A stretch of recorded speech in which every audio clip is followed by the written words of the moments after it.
waves of people came to this country, were welcomed by the folks who have lived here for millennia, the First Nation. And built this society with waves of people fleeing religious persecution, fleeing tyranny, fleeing to try and build a better life for themselves here than they had back home.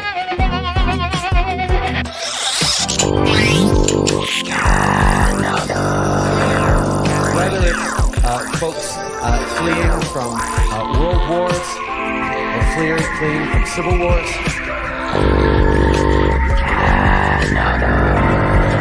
these people always want the same thing: to be able to live in peace,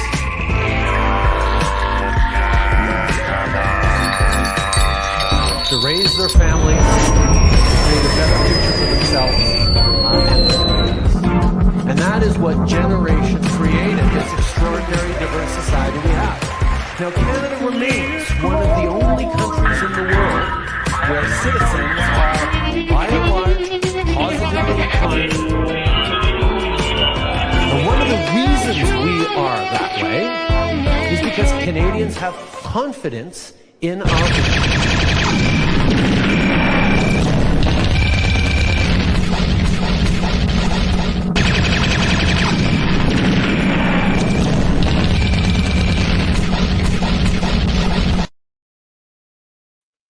All right. Happy 420, everyone. And, well, I'm in Canada, and, well, marijuana was legalized by that Justin Trudeau there several years ago. So, well, I'm quite, to put it bluntly, pardon the pun, you're getting burnt out, Bernie. I'm tired.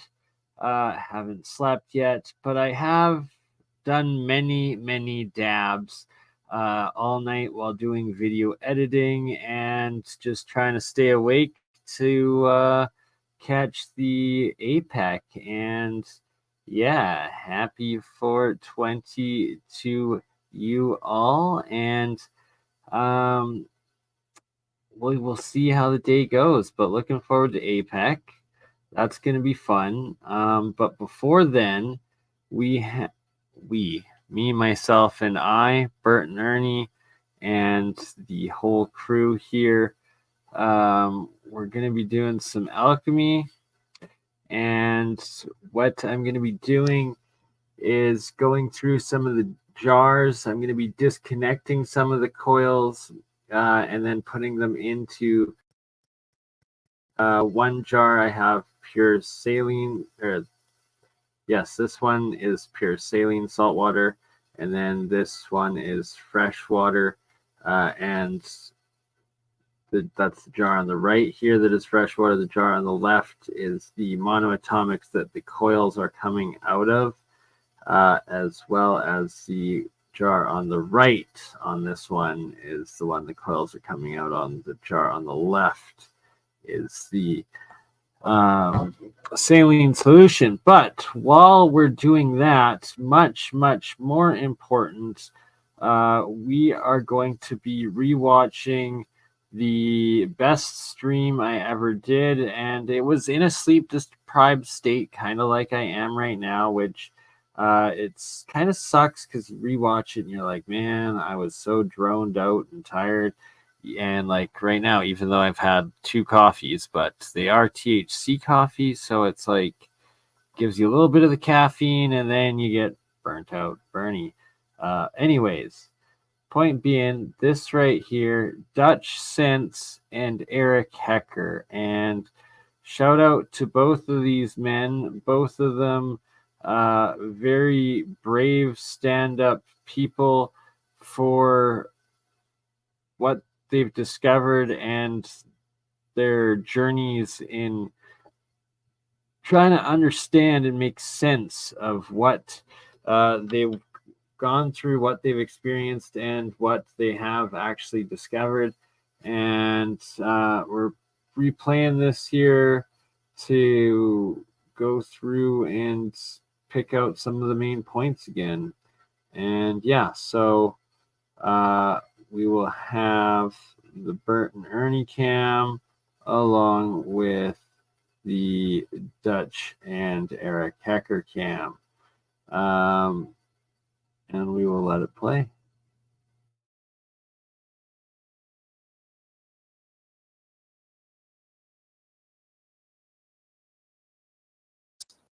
That's possible. And Why that is would there a explain why military- the compasses always start spinning in certain areas around these places. There you go. Possibly. It's in operation then.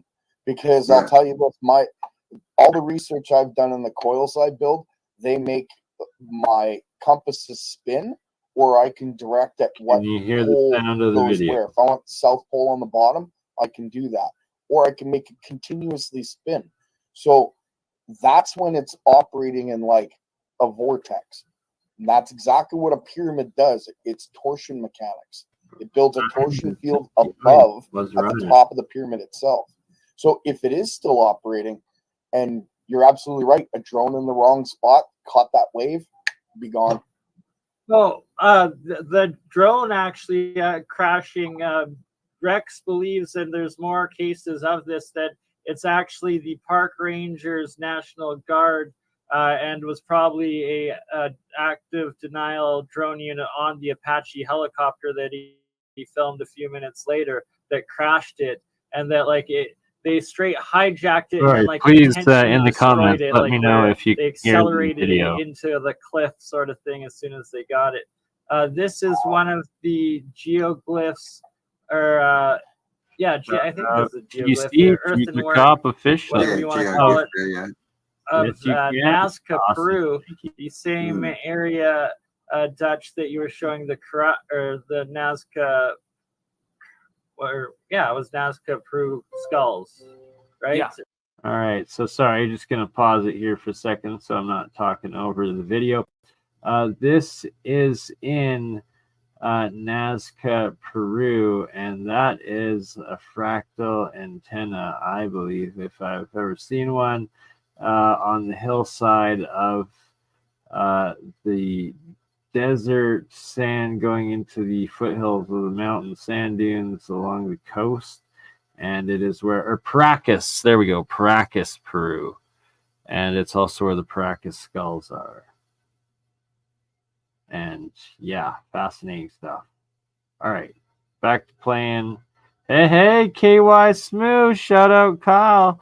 My man, I've been thinking about you actually, and happy 420.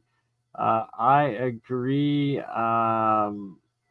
Right, my fellow Canadian KY Smooth in the house, and Kyle, we got to get together and do some more collabs because I got a bunch going on, and yeah, I'll give you a call.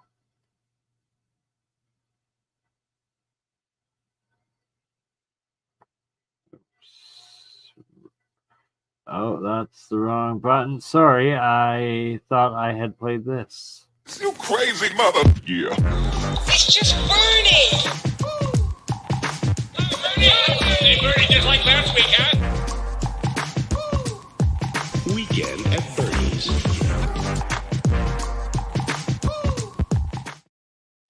All right, there we go. Much better. And shout out Esra, Mindful Exposures, for making that epic video right there. And that is actually also what we have playing in the background. Let me just remove these fools and myself so you can see in the back.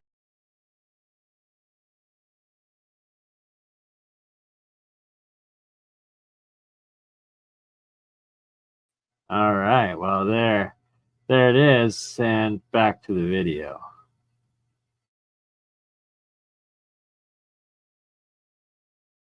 Yeah. So this Wow. is from the hill mountain there, which is now desert, down to the ocean. So this is a couple hundred feet, I believe.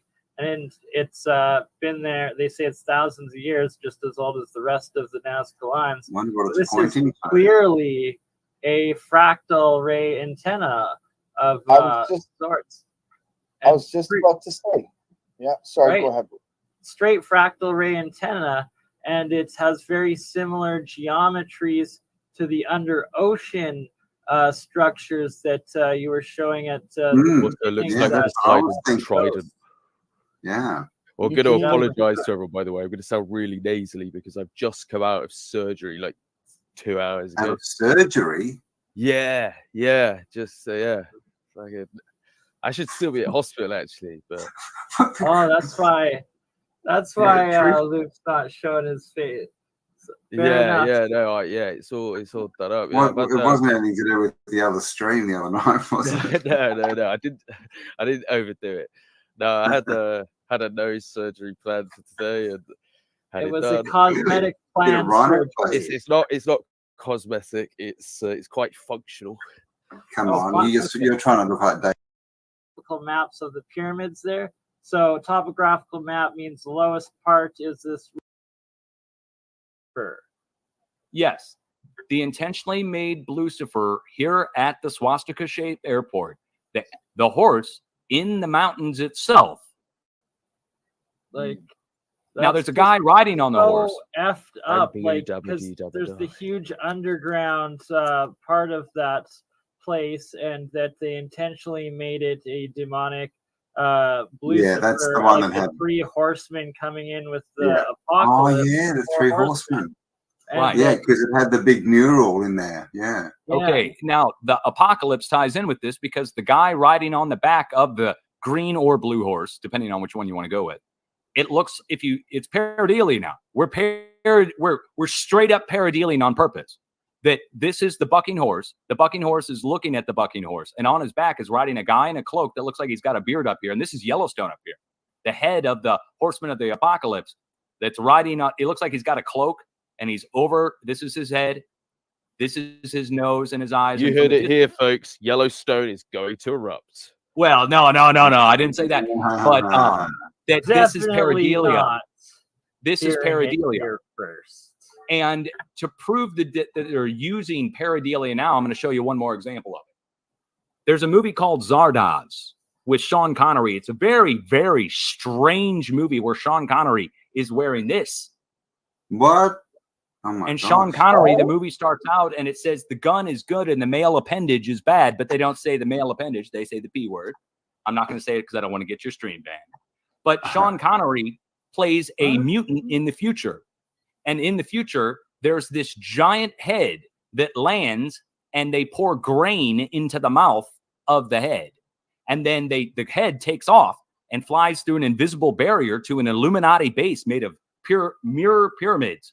And there's people that are living forever in this Illuminati base, but they require food.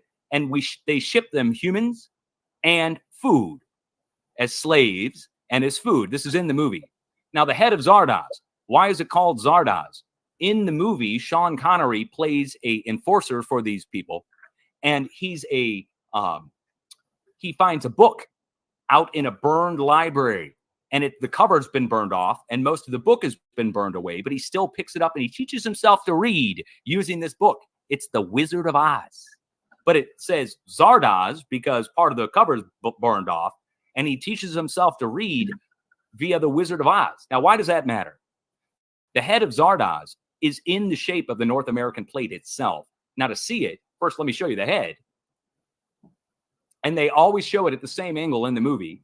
It's this way. Now, I'm going to prove this to you because the movie's about the Wizard of Oz. Why does that matter? The head of Zardoz is in the North American plate where the 2 eyes of Zardoz are here and the mouth is right here. Now, to see it, you have to look a world away. And I'm going to prove it to you that they meant this. Because when I zoom in on the mouth of Zardoz, where they toss the grain into the mouth of Zardoz, first of all, let me ask you, do you see the outline of the head of Zardoz here with the 2 eyes and the mouth compared to Oh, yeah. Wow. the picture of Zardoz? Like, it's like he's got the beard, he's got the... But now let me prove this to you, that this is real. When we zoom in on the mouth of Zardoz, where you toss in the grain in the movie, in Kansas is known for its grain. But when I zoom in on the spot where the mouth is, there's this place. And it's called... We're not in Kansas anymore. Well, it's ironic you say that because this is called Liberal, Kansas, where the Dorothy Museum is, where the house for Dorothy is. There it is. Dorothy's house. Dorothy's house is there where it goes over the rainbow. So can't even now in the have movie, that Sean sort of Connery thinking. goes over the rainbow, and they built this weird Rainbow. area here too. And then we've Sean got the Connery rainbow goes over the bridge. rainbow to go to Zardoz, and here is Zardoz in the middle of the mouth of Zardoz, but Zardoz is set into the North American plate in a paradelia-like shape. It can't be changed.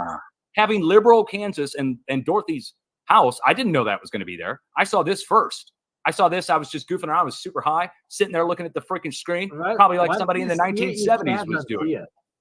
I was high. I was looking at the screen, and I said, "Hey, that looks like the head of Zardoz. That's weird. I wonder what's at the mouth." And I zoomed in on the mouth, and I sees the Liberal, Kansas, and I knew that the Dorothy Museum was in Liberal, Kansas, because I've driven through Kansas before. So I'm like, "Holy sh! You got to be kidding me!" You know, so I just said, and then connecting here, dots in the comments section. I just have to point out that Dorothy is Dot. You know, Dot is short for Dorothy. So quite literally connecting dots right now. Guys, it gets weirder. It gets more weird. This gets more weird. The story doesn't end yet. So Dorothy, the pavement of gold, the yellow brick road, right? Guess what is here next to the Dorothy Museum? They're built part of the same structure. The Coronado Museum, a tribute to Coronado. Coronado was the Spaniard searching for the lost city of gold and the Fountain of Youth. Now, get this. At the Coronado Museum, they have a statue of Coronado. And he's dressed as a Spaniard wearing the full costume that Sean Connery wears in Highlander. Now, Sean Connery, after Sean Connery was in Zardoz, a few years later, Sean Connery played Coronado's chief metallurgist. He hops over. Highlander and his wife are making out at a wall, like in the Middle Ages or something. And here comes Sean Connery over the wall on a horse, and he's like, "Hello, I am Sean Connery. I am the chief Spaniard." Now they're in Scotland. Why isn't Sean Connery playing a Scottish Highlander? To be fair, Sean Connery always plays a Scottish person, even when he's on a Russian submarine. Right. Russian So captain of the Red October. He's the chief metallurgist for Coronado. In the and movie, he announces this in the movie. So now they have the Coronado Museum right next to the Dorothy Museum. And then you've got Sean Connery playing Zardoz, who goes over the rainbow to go to the Illuminati base, where there's a secret underground Illuminati base where they're living forever. And here at this base, they just so happen to have every fighter jet known to man in a museum stored ready to fly. Really? Yeah. What? Would it In the suck middle of if the you were mouth the of guy that Zardoz? gets stuck with one of the shit planes? How You know, it's got many- the F-35. This is true paradelia, though. This is like earthquakes have you noticed from that spot? Is that how you first became aware of it, or was it you said you drove through there?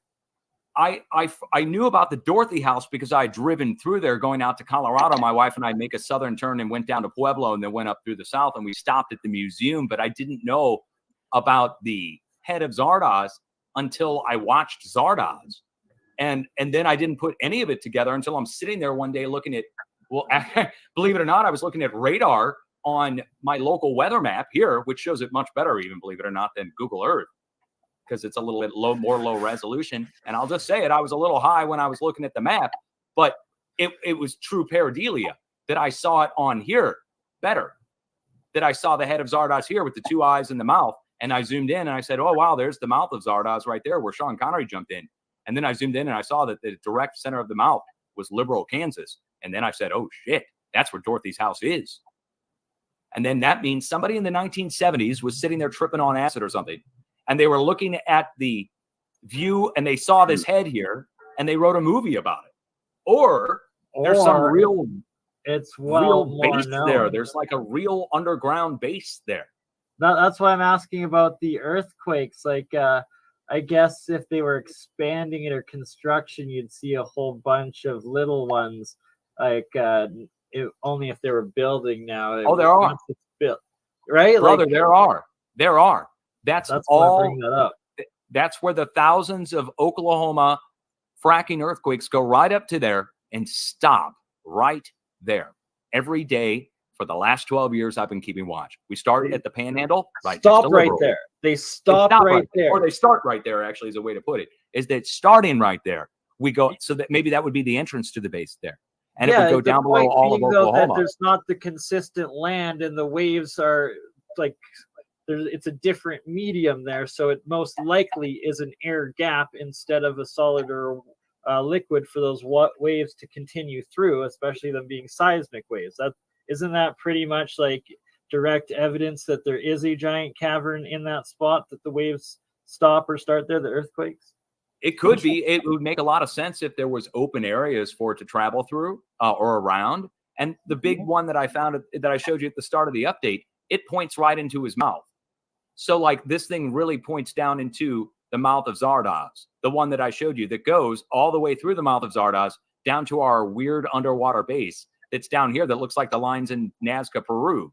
But this is 5,000 feet under the ocean. So this right here is 5,000 feet down in the ocean, but it connects back into this one that goes back up through the mouth of Zardoz right to our arrow. And Dorothy's house is right in the middle of it, which is really odd. Somebody's got to know. Well, I mean, that could be an antenna going literally underneath, the USA, right? It could be. Yeah. Or tunnel. So these guys, which I'm going to explore on boots on the ground in May here as the snow melts in Canada, but the famous indigenous Western Plains warrior, as well as in the same Badlands Valleys hill area, there's this guy, the Aztec Mayan feather serpent helmets warrior, and that I also believe to the top of the warrior's head here on the top eastern right is another Olmec's face, as well as what looks like a Viking head on the very top of the warrior's forehead and crown of his head here. But that the Ferrum Foundation has gotten extra evidence of the purpose of all of these massive earthenworks, and the evidence that it's not just pareidolia. You see these numbers here, these different sites around the valley in Medicine Hat, Alberta, and that they are in fact what he's deciphered as geoglyphs, or these radial earthenwork geoglyphs. You can see these lines, these straight lines going the same direction as these arrows that he's marked out. And that, in fact, that these are earthen works of megalithic stone or earthen soil that is raised above the ground, and that mark specific lengths and angles that then plot out as these different radials from these sites, that when you take the exact angle and its length and put it on, that it gives you times his mathematical equation that I need to find the time to actually read the chapter to get what it is so I can confirm all of this. But point being, it plots out to specific geographic locations across the world and all the other ancient sites. And that that pretty much also confirms that all of these massive, seen from above, terraforming structures were for mapping and keeping track of territories. Now, can I throw out some food for thought on that? I hear whispers. Now, take this with a grain of salt, of course, maybe even a whole bag of salt. But I hear whispers that there's tunnels that are underneath those geoglyphs, and the connections that you made on the topographical maps are actually tunnel connections between point A and point B. So as you go deeper down, the connection itself is actually closer between point A and point B if we're on a sphere. It's interesting thought. Love to find out. Indeed. So apparently with plotting these out, you need both flat maps and the globe.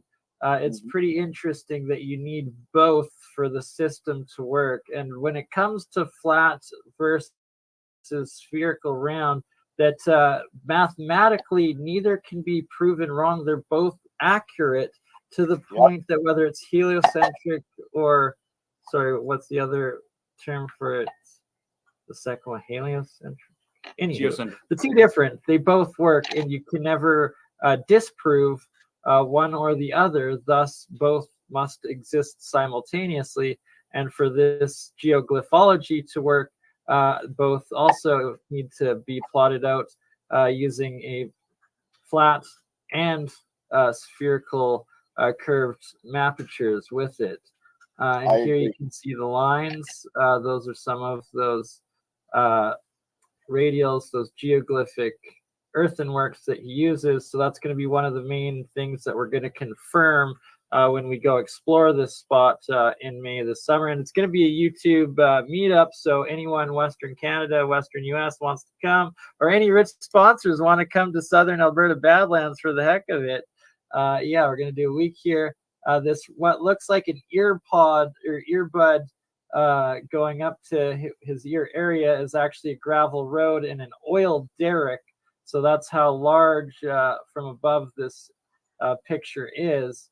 And that you can see here that it's not, another way you know it's not pareidolia is that this is it from the fall, this is it in like the spring, but this is regular, or maybe, anyways, throughout the different seasons, so that the shadowing and the angles to capture these images, it's beyond a shadow of a doubt, pardon the pun, that to give the actual depth and features of this face and these faces that you're seeing, and that it's impossible. And they claimed the same for the face on Mars, that, oh, pareidolia, and it didn't look like it, when in fact, if you actually do a deep dive into all of the official pictures released, whatever the heck it is up there, that when you give them scrutiny, Richard Hoagland's work, shout out to him, showing that there was from different angles at different times of year, and once again, it would still create the features that show that these are indeed faces and depicting different things, just like Dutchy found all of the geoglyphs down there in Florida of the iguana, as well as the different buffalo and shapes. Was that in Idaho, or where was that one you found? And you muted, Dutch. Oh, okay. No, I found the geoglyphs of several of them. The ones up in Idaho, they had turned the area into, it was a war fought over the location. Hog farmers had started bringing their hogs in the early 1800s onto this sacred land for the Native Americans up in Idaho. Anyway, found that an earthquake struck below it. And I zoomed in on it. I said, you got to be kidding me. What is this? People told me first it must be farmers paying tribute to the Native Americans by carving the shapes in. And now, of course, it's a slam dunk. It's a Native American site that was turned into a marshland and flooded every year by the government ever since they took it over and hid it. And, you know, this gets into something where we got to talk about it. I got to show it. I know we're going on, like 3 hours now, but there's something that there's something everybody needs to see, which is, I'll bring it back over here. You're talking about geoglyphs and shapes and plates. And we get into the shape here again, here in the Midwest, which is the giant starfort shape. And in Missouri, zooming in down here on the, I hate to keep, beating a dead horse on this, but the Geospatial Agency built in the middle of the starfort here in St. Louis. Now, this starfort in St. Louis is marked here on the map. This is where the Geospatial Agency is being built right now. This is a map from 1796. Now, the water flows out and it goes down to the river. This is fresh water, obviously, flowing out and going over this is cliffs. I live here in St. Louis. These are cliffs that go up. There's some bluffs, if you will. And they got the waterfall drawn. Sorry, I got to also point out that battery right there on the left, on the other side of the cliff, on the other side there. There you go. The battery star forts, that same battery shape, you're going to find them everywhere, and that it's the identical battery that the entire wall of star forts that we showed earlier is made out of. And that, how is it over here in St. Louis in the 1600s, and then also a full wall of hundreds of them running thousands of kilometers across all of Eurasia. I wonder if they're attached through an aquifer of some way, shape, or form. Well, look what it is. Look what's at the tip of this now. Up here at the tip of this now is the St. Louis water tower. And so let me bring it in and show you. It's a giant old Tartarian Corinthian column made of brick that's huge. Look at it. Right? Okay, Like, this it's is the water. such This is an the water. anomaly. Yeah, And water that's- tower at the tip of this. Oh, whoa, my Google Point Earth for just point, where that water Smash. starts here, you're showing is literally where the area of where that water tower currently is. And I think Yeah. you said there was 3 or 4 of the water towers in that area originally. And that Yeah, this is the there's one two remaining? there's 2 huge ones and then a third one that they've built, and all 3 are at the pinnacle tip of it. My Google Earth just crashed while I was trying to show you. I'll zoom back in on it again. Here we are in St. Louis.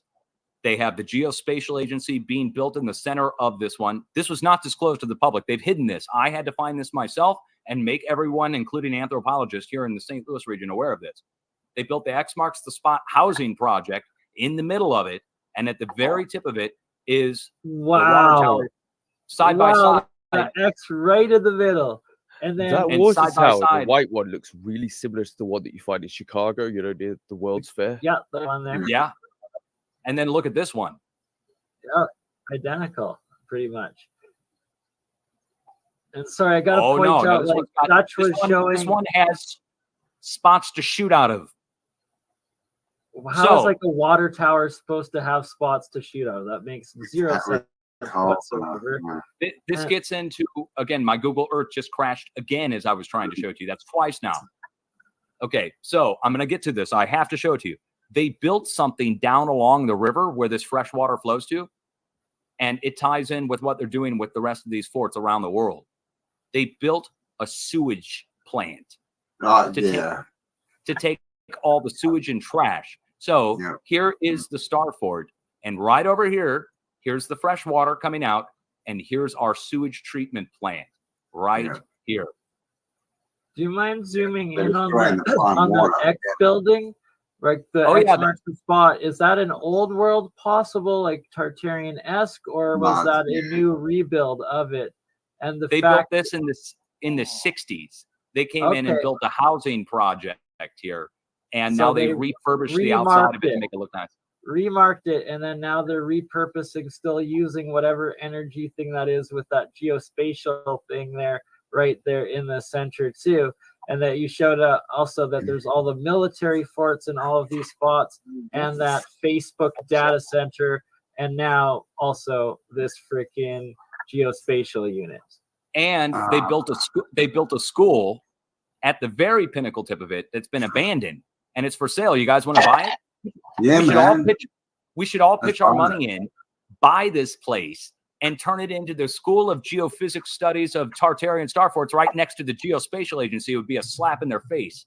Yeah, And let's free, do that. free energy, electrical engineering Right there. community. That's Water what the school is right there. purifying. Yeah, let's do Absolutely. it. All these are dumps. These are all dumps that they built along here. So trash, recycling, turds, everything. Then, get this, an earthquake struck out on the West Coast last month out here in San Francisco. And it was a rare 5.0 in San Fran directly, and they downgraded it, whatever, but it shook up everybody. And I zoomed in on the earthquake epicenter. Let me show you. Actually, a picture speaks 1,000 words, because I just showed you the trash dumps there, and this matters. So an earthquake strikes here, and I zoom in, and I zoom in some more. I'm going to turn off the place mark now, just so you can see. This place is where the earthquake struck. And it doesn't look like much at first, but then I zoomed in some more, and I said, whoa, wait, there's a satellite array in the middle of there. That must be why the earthquake hit there. Satellites at the center of this little valley. And then I thought, what is this? And I turned on the place marks, and it's a That's, trash dump. It's a recycling center. Now, hold on. Look what And this look at is. that cliff. That's like Hold a on. natural speaker. Hold on. You got This, it, Campbell. this is a star fort. Now, let me get a star fort picture open. There's our classic star fort shape, and it's here. And they Oh, built yeah, houses yeah, on one side and a satellite array and a trash dump in the middle. But now that you know to look for it, there it is.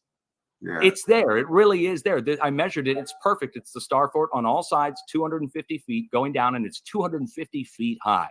They built I'd a also like to satellite comment array. on the beautiful metaphor for shitting on our history. Yeah, they are. They're dominating that literally track. shitting on the history. And it's that is in the hills itself. I can bring it in an angle to show it to you. It really is there. It's an old bastion fort that's been carved out on one side. They put a satellite array and a recycling center in the middle of it, and an earthquake struck below it, which is how I found it. And there it is. In San Right. And Francisco how area. many of these sites that you discovered because of the earthquakes? hearing That's you the guys only over there. reason you Like, found keep so talking many back. of them. And that how many in a row do you need for it to be like, okay, this is absolute mathematical facts now. This is a system, a grid. It's undeniable. It's not pareidolia or coincidence. And welcome, Eric Hecker. Oh, did we lose Hecker? He's He gone. just And Yeah, I that's have to go, Come guys. back, I'm Eric. literally, I'm dying very fast yeah, here. for much love, 12:30, Campbell. it's midnight We will let 12:30. you go to sleep. Have a good Nice to one. meet you, Dutch. Nice to meet you, Gerald. Thanks, everyone. Have an awesome night, and I'll talk to you all soon. Well, Bye-bye. love, Brother Campbell. And you, Campbell. I believe Eric will be right back. Eric's the my friend, good guy that spent a year working at the South Pole, and that you Wow. had a couple questions or things you would like to discuss with there, Michael. Oh, All right. definitely. The South Pole, my goodness. We got to talk about the earthquakes and the lack of reporting of earthquakes from down at the South Pole. But first, I guess, please finish the last aspects of the star forts in St. Louis, and that I know there's a whole nother part that I keep interrupting you on that you really want to get out. So, but it's connecting to it because there's the water tower, that original source of water in St. Louis that you see in that diamond shape of it. That was the original water moat or area of it that you see in the old photo, but that's supplying that water that's then running down into the river. And notice that shape there. And once again, how many coincidences do you need of geometry? No such thing as coincidence. Oh, exactly. The flowing water. And then right across the river, directly across, is the Kokia Mounds. So, Kokia Please share your Mounds- screen again, Mike, because yeah. and I interrupted you. Oh, you're fine. You're fine. Let me get a display capture turned on. There we go. And over here in St. Louis, directly across the river from this giant star fort, right here, here's the Geospatial Agency. Here's the outline in the road still. But we go right over here. Here's our racetrack and the Kokia Mounds. And let me turn on all our borders and labels and all that good stuff. And here's the Kokia Mounds State Historic Site with all its big mounds. And they built train tracks and electrical lines right through the side of them. And the train tracks and electrical lines go down to the riverfront, where we go right to the St. Louis Arch. And the St. Louis Arch is built on layers. In case you didn't know, it's built on a layer of coal at the bottom, just like the mounds that I showed you at the start of the update. And then on top of that, clay, and on top of that, red clay, like what Paul's showing you over in the UK. Everywhere, pretty much. Right. Is the Arch metal? Is it conductive? Oh yeah. Oh, dude, the St. Louis Arch is was built by a guy named Cyril White. He was the designer of it. And if you look up Cyril White, his side project, the thing that he was really interested during World War II was weather modification. And so he designed the arch to actually be a full ring, and we only see half of it. And the other half, he said, foundationally goes down into the ground and makes it a full ring instead of an arch. And then across the river, they just built this. They expanded the Gateway Arch Memorial to have the pool. Now, the pool and the phallus are something we should talk about at a separate time. You'll see it in Washington, D.C. You'll see the obelisk, which is shown, an obelisk representing the phallus, and then right next to it, a pool of flowing water. And usually the pool of flowing water has suds and everything coming out of it. And they do that on purpose. That's kind of an occult thing going on there. But it has to do with geometry. and flowing the frequency and stuff. It's not a You cult. got it. It's a massive antenna array as well. Those the Yeah. monoliths in those spots. Not to mention the moving water just through electrostatics creates its own. Charging it, killer weight. Yeah. And look where the river used to go. Right. The river used to go. It was directed over right next to the mounds. And we have closed that off. And the Star Fort used to flow fresh water down into the Mississippi. Now we put turds into it. Now, you mentioned the quarries. On the north side of here is Fort Bellefontaine. Belle meaning good, Fontaine meaning fountain. Fort Good Fountain was here, but instead they've done this. I don't know if you see it on the screen. They've quarried it out. Right? So quarried again. Boom. Look at that, how big it's going. And it's like you'll literally find that and deep down into the ground, like it's indented, inverted deep, like a strip mine quarry at that point at most of these. And you'll see them all over the place where in the old maps of the old world were these bigger star forts and citadel star fort cities and places that were built up several stories, and now it's going several stories down into the ground, and they've reused all of that stone to build the modern world. On the screen, you see this on the screen here. This is my house. I've already been doxxed, so it doesn't matter. Here's my house. There's my kayaks down at the lake. Now, right over the hill, I found this. Now, I'm going to compare this to this. And what you're going to see is that this goes back to that, and it's another giant star fort right here next to my house, 2 miles away. Now, this has been hidden. I had to find this myself. I made anthropologists aware of this at University of Washington, Washington University here in St. Louis and St. Louis University 3 weeks ago when I made my video on this. Now, on the front end of this, at the very tip of this, right down here, is a radio tower. Okay, they put a radio tower and cell phone tower, big microwave tower. We have power line that goes right through the middle of it, and on the back side of it, another quarry. Now, this is confirmed there. This isn't pareidolia. This matches this one in St. Louis. This one's in North St. Louis, exactly 40 miles down to the foot to the east, due east. Wow. So one more time, 40 miles due east of here. We'll just go over, and we're at the Star Fort over in St. Louis. So this one is an ancient one. This is 8 miles long. Now, guess what comes out? This starts at 800 feet. We're up here at 840 feet above sea level. And then we go down, down, down, down, down to the river, the old Missouri River. Now, here's the one in St. Louis. I'll turn it back so it's proper oriented as it was made. So the one in St. Louis flows down, down, down, down, down, starts about 800 feet above sea level and floats down to the river. The one I found over here by my house, this was built, guys, thousands of years ago. There's no way the French built this. This is 8 miles long. It's overlooking the old remnants of the ancient Missouri River from back God knows how long ago. I had to find this myself in the topography, and every professional missed it. Now, guess what was built here? See this big thing right here? This is nuclear radioactive stockpile from the Manhattan Project that was here. The Manhattan Project just so happened to build their nuclear processing facility for World War II here at Defiance, Missouri, which is right here along this river right here, and at the Star Fort. And they cordoned all this off and made this a giant government facility where now you can live here. But guess what? As a kid, I used to come out here and climb in the old radioactive silos and go up to the top of the old uranium mills. I didn't know they were uranium mills at the time, but why did the U.S. government build another one of these radiological facilities there? Because I already showed them to you out here on the West Coast. We got our nuke test sites. We've got our nuclear bombers taking off in the middle of it. Same exact spot. Nuclear. Oh, and I didn't show you the nuclear on focal spots. The side of the Facebook data center.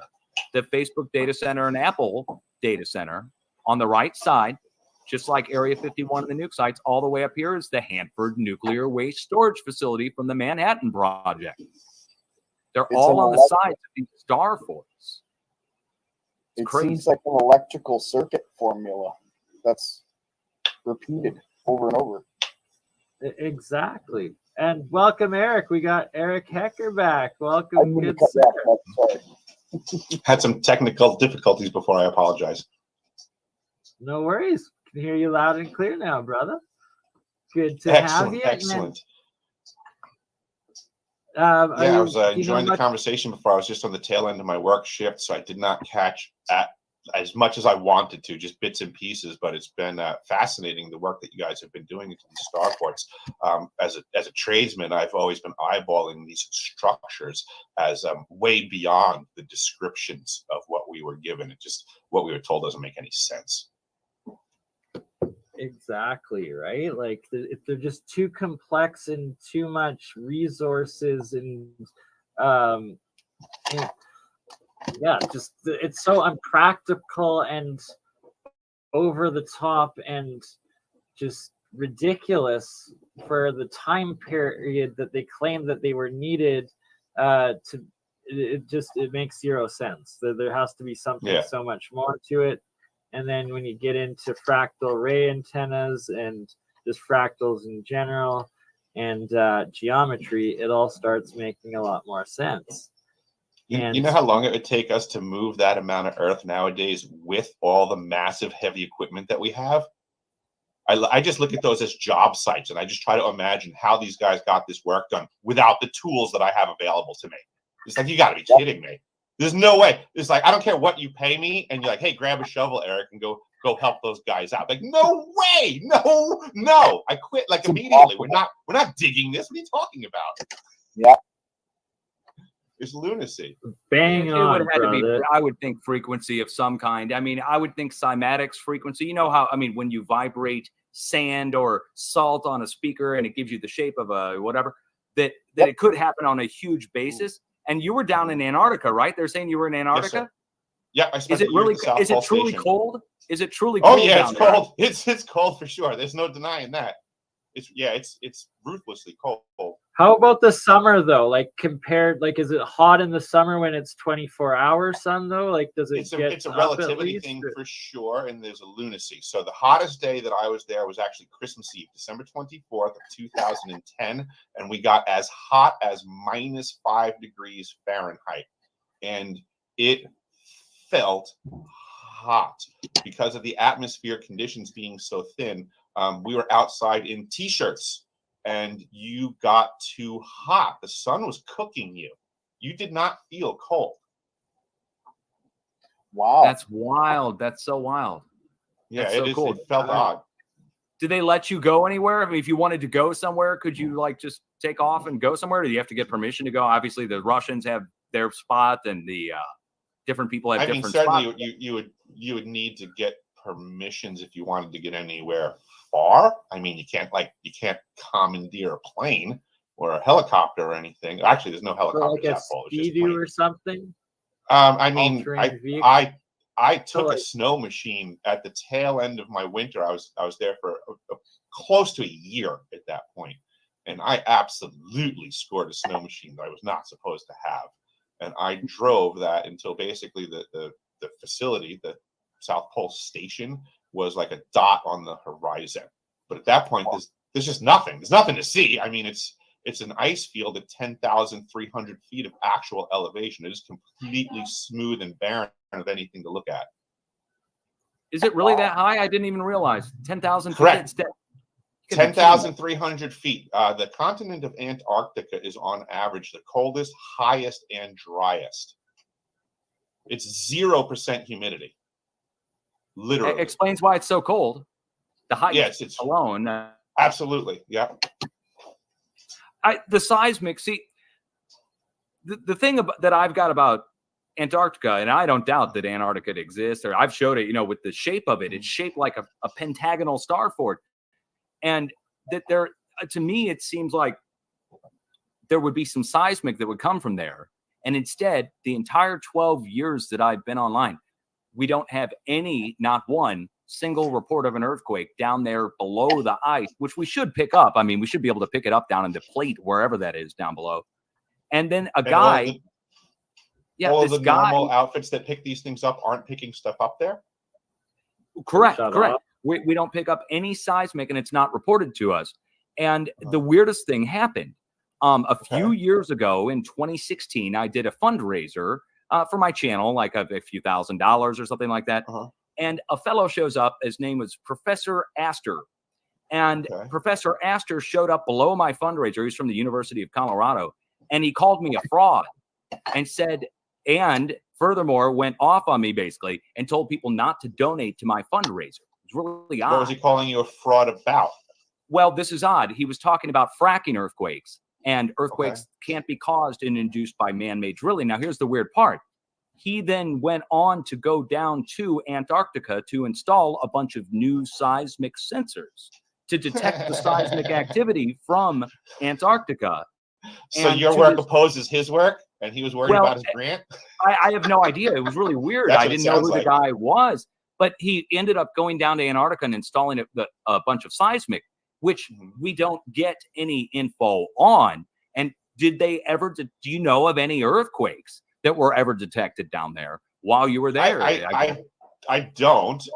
But then the other thing, like the first thought that crosses my mind is you have 2 miles of ice. Is it possible that that's a very effective dampener so that you don't feel the effects? No, I think that would actually, in fact, cause more, or at least on the smaller scale quakes. You'd think they'd be happening all the time from the constant ice shifting. Well, I mean, that did happen all the time. So how do you make a distinction? Like, we had ice quakes all the time, but I couldn't tell you that it's an ice quake or an earthquake. What's the difference?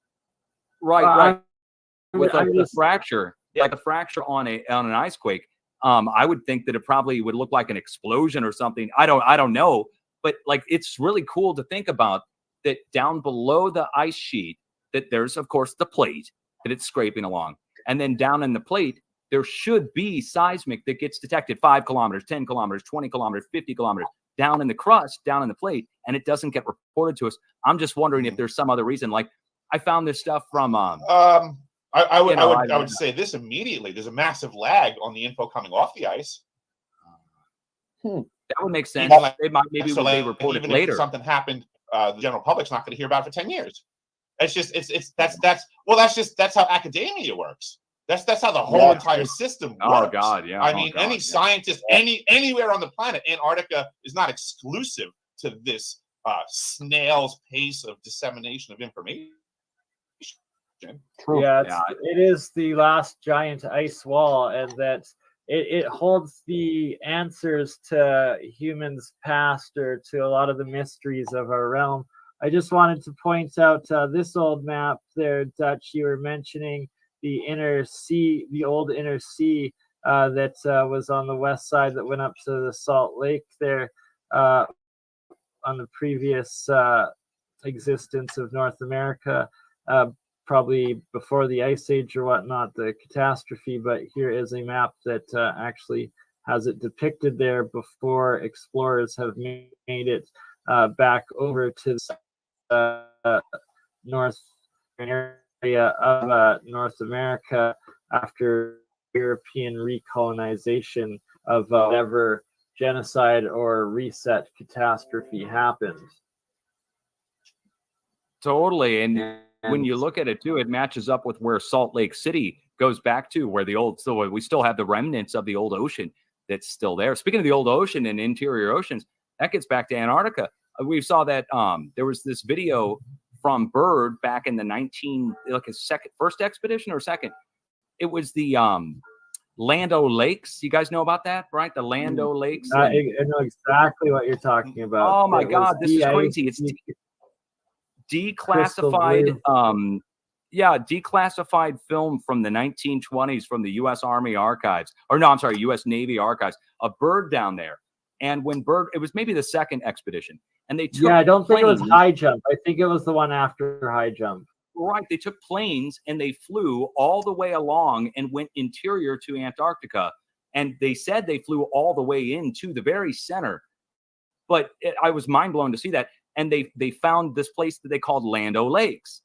And they said it was several hundred square miles of an area that was staying warm in the middle of winter, and that they landed their seaplane to take water measurements. It had light. It was documentary. lit up. So, Mike, it would have been North America's winter and their summer because it was daylight in that filmage. Because there was some footage of it that came out. That's original documented footage of these lakes you're talking about, and them being de-iced and melted. Yeah, it would have been summer down there. Exactly. Yeah, for it to be lit, it would have. It would have been dark if they were flying during nighttime. Yeah, but they found it and they said that. I don't know. I'll go get the before we go, I will actually get the it's from a channel called Periscope Films, who restores old film footage that's donated to them. And they got the U.S. government. So check out Periscope Films. They've got it. But totally. And now I have a curiosity on the way to figure stuff out on that direction, because I am curious about what's going on down there as well. And what we can start to conclude is if we know what type of plane it is, people can actually look up, like, it's going to take a very specific flight pattern. This hole has to be a particularly large hole for you to fly a plane in. Oh, these were freshwater lakes, Eric, and the footage. I've seen the footage too. It's like on the surface. Pull it up here. I'm not denying it. I'm just trying to figure out how we can find it. Yeah, it was. Oh yeah, I'm saying, like, when a plane comes in for landing, it doesn't just see a hole in the ground and then dive down into it. You know what I'm saying? No, it was freshwater lakes that they saw. So no, this one that Mike's talking about, because there's two stories. There's the story of when Admiral Byrd went into the center and experienced the inner earthness and whatnot. But then there's this second one that Mike Dutch is talking about right now. That is where they saw a bunch of freshwater turquoise-colored lakes with no snow, like melted rock beaches, pebble beaches, and just beautiful if you're talking colors. on the surface, that could be everywhere. Yeah, on the surface. It was on the surface, but what it he was found rock and bedstone. It wasn't a glacial lake. They were like actual lakes in the bedrock, and that it was an amphibious plane. Maybe it was from Operation High Jump because they did have the aircraft. I'd be curious to know what the plane it landed, and there's color footage of them in it. I'm sure there's tons of video from on the surface. I was curious about the inner one and what plane they were saying was for that, because then calculations could, there could be flight paths and hole dimensions figured out. Yeah, he landed what Byrd described as they landed. They first spied it from above, and they saw that there was no snow or no ice or anything, and that it was down to the surface. And then they landed the plane in the waters to test and see, and they found that the waters were somewhat temperate. And this was going on for hundreds of square miles, but they didn't test them all, obviously. But what they landed in was found to be temperate. And they specifically said that the shores were lined with fresh coal on the surface of the on the surface. Right, well, so guys, I'm gonna head off. Thank you for having me. Sorry I couldn't stay for too long, but feel a little bit tired after the event. Oh man! So Dutch, I need to get a way to get in touch with you, because we definitely need to do a show together, talk about some stuff. I'd love to pick your brain and go over some proper history. And also, Eric, you sound like someone I want to talk to you as well. So if we could arrange something at some point, that'd be absolutely brilliant. And Gerald, you as well. So anyway, on that note, I will leave you guys. I hope you enjoy yourselves. Have a great stream. I'm sorry I couldn't stay longer, but had a busy day, and I just popped in to do a bit. But anyway, thanks. It's been great. Oh, much love, brother. He had corrective surgery earlier today and still came in. Yikes. Always a pleasure with Luke. Surgery sucks. Anyway, the long story short is that they found this multi-hundred-mile wide melted area that they said was melted year-round. I don't know how they would know that, but they found it lined with coal, and I thought that was interesting because, okay, coal at the surface, and you've got a lot of water, coal and water, all you'd need is a boiler, and you've got yourself infinite steam power. Like, so as a plumber, I was confused why they weren't doing steam heat down there compared to what they were doing with the glycol and heat exchangers and blah blah blah. I've heard all of this stuff about Byrd before. And have you never heard of the dry valleys? Oh, I've heard of the Antarctica? snowless parts. Yeah, I've heard of like There's an area I called the haven't Dry seen one of Valleys that those. is but that's so he's I mean, people don't realize that he can be discussing very benign things, and because they're not from these people don't have Antarctic experience, they just don't like. I get that the story sounds fantastical. I get that it can be fantastical. I'm not against that possibility, but there are also very present facts that also explain exactly what he saw. The dry valleys existed then, the dry valleys exist right now. His explanation could have been him flying into the dry valleys. It could be that simple. Is it large areas of water in the dry valleys? There is large areas of no ice where there's never been ice, and that's why they're referred to as the dry valleys. They use them as a facsimile of the Mars landscape. Yeah, they landed this plane in the water though, so that kind of. I'm it sure was in the barrier areas between the dry valleys and the areas that are completely covered with ice, there's probably intermediate situations going on. I don't doubt that in the 100%, Eric. What you're totally, describing sounds like what you see in the videos of it, and so these are supposed mountain/pyramids taken in Antarctica. And you said you witnessed at least one of these while you were down there. I have to my right. I have a massive panoramic photograph of a mountain range in Antarctica. It's from the program. My roommate was also in the program. She got this photograph from a coworker, like a gift, right? And this you sprawl this thing out and then printed on the pictures each of the names of the mountains in the range. And as you're going through, there's Mount this and Mountain that and blah, blah. And then all of a sudden in the middle of it all, over one of the peaks, it just says pyramid. And it's the only one that's shaped like perfectly pointed. And it doesn't say Mount Pyramid or Mountain Pyramid. It just says pyramid. So to me, that's it's photographic evidence from the program that I happened upon somehow. Holy moly. I love that's that. How life happens sometimes. Interesting. Yeah, I mean, I've brought this thing out to what do you call them? Conventions and things like that. I showed it to Brad. Did you say it's on your wall right now? It's rolled up in a tube right next to it. Darn it. I was like, come on, let's take a look. I've put it on the internet for it. The problem is it's like this 16-foot long panoramic, right? So it's not meant to be put on a webcam for people to look at because it just looks all blurry at that point. There's no resolution. And then everybody's like, oh, you can't see it. You're a liar. And it's like, what do you want me to do? It doesn't translate through the medium. I mean, I can go hold up a picture for you right now and say, hey, here's a big photo of a mountain range.